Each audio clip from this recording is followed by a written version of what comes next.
21वीं सदी के इस कालखंड में तेजी से बदलती व्यवस्थाएं, तेजी से बदलती दुनिया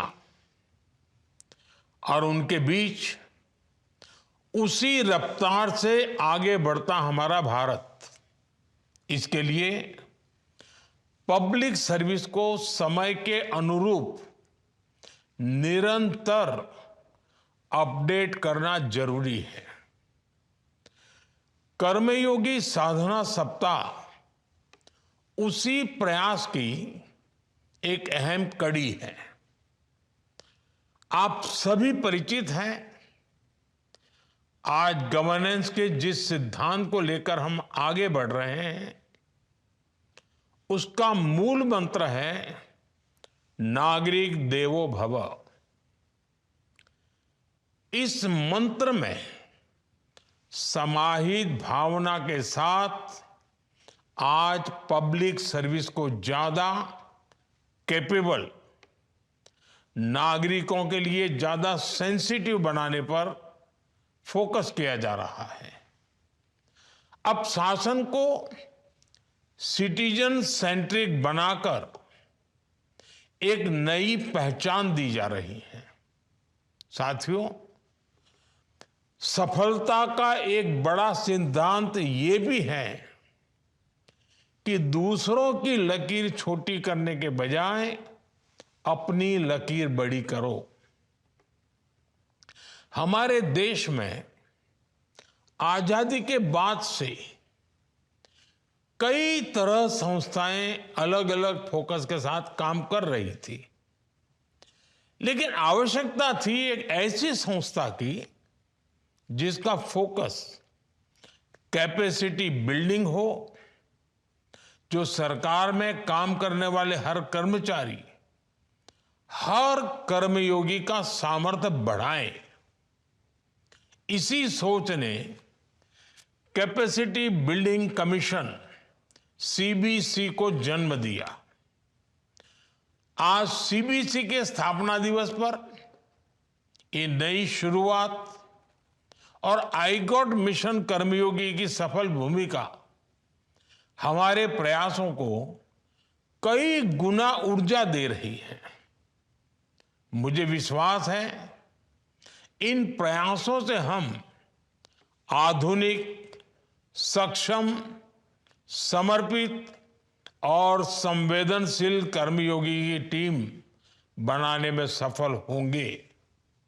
साथियों, कुछ सप्ताह पहले जब सेवा तीर्थ का लोकार्पण हो रहा था, तब भी मैंने आपके समक्ष विस्तार से विकसित भारत के संकल्प की चर्चा की थी।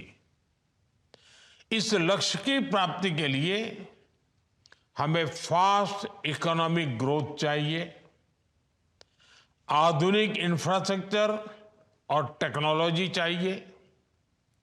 हमें देश में बड़ी संख्या में स्किल्ड वर्कफोर्स तैयार करने होंगे और इन लक्ष्यों की सफलता में हमारे पब्लिक इंस्टीट्यूशंस और पब्लिक सर्वेंट्स की भूमिका बहुत अहम है। हम सभी देख रहे हैं, महसूस भी कर रहे हैं कि आज का भारत कितना आकांक्षी है, एस्पिरेशनल है। हर देशवासी के पास उसके अपने सपने हैं, अपने लक्ष्य हैं और हम सभी पर उन सपनों को पूरा करने के लिए ज्यादा से ज्यादा सपोर्ट का दायित्व है। हमारी गवर्नेंस ऐसी हो कि देश के नागरिकों की ease of living, quality of life दिनों दिन बेहतर होनी चाहिए। यही हमारी कसौटी है और इसके लिए आपको हर दिन नया सीखने की जरूरत है।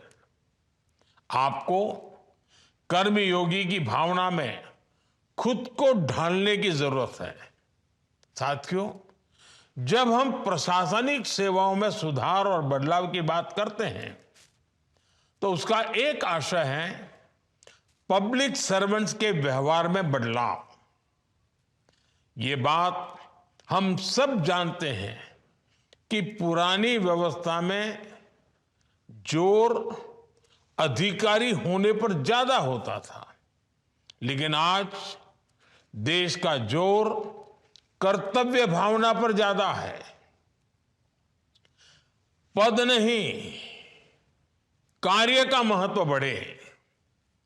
संविधान भी हमारे कर्तव्यों से ही हमें अधिकार प्रदान करता है। हर फैसले से पहले जब आप ये सोचेंगे कि आपकी ड्यूटी क्या कहती है, तो आपके फैसलों का इंपैक्ट अपने आप कई गुना बढ़ जाएगा। और मैं आपसे एक बार फिर दोहराऊंगा, हमें हमारे वर्तमान प्रयासों को भविष्य के बड़े कैनवास पर देखना चाहिए। 2047 विकसित भारत, यही कैनवास है हमारा, यही लक्ष्य है। हम आज जो काम कर रहे हैं, इसका असर देश की विकास यात्रा पर क्या होगा, हमारे एक निर्णय से कितने नागरिकों का जीवन बदल सकता है, हमारा एक इंडिविजुअल ट्रांसफॉर्मेशन कैसे इंस्टीट्यूशनल ट्रांसफॉर्मेशन बन सकता है, ये प्रश्न हमारे हर प्रयास का हिस्सा होना चाहिए। अपने अनुभव से मैं ये कह सकता हूं, इसके लिए आपको बहुत ऊर्जा चाहिए होती है। ये ऊर्जा हमें केवल और केवल सेवा भाव से मिल सकती है। साथियों, जब हम लर्निंग की बात करते हैं, तो आज के परिप्रेक्ष्य में टेक्नोलॉजी का महत्व बहुत बढ़ जाता है। आप सब देख रहे हैं, बीते 11 वर्षों में शासकीय और प्रशासकीय कामों में किस तरह टेक्नोलॉजी का इंटीग्रेशन हुआ है। हमने गवर्नेंस और डिलीवरी से लेकर इकोनॉमी तक टेक रिवॉल्यूशन की ताकत देखी है। अब एआई की दस्तक के बाद ये बदलाव और तेज होने वाला है। इसलिए टेक्नोलॉजी को समझना और उसका सही उपयोग करना, ये पब्लिक सर्विस का एक जरूरी हिस्सा बन चुका है।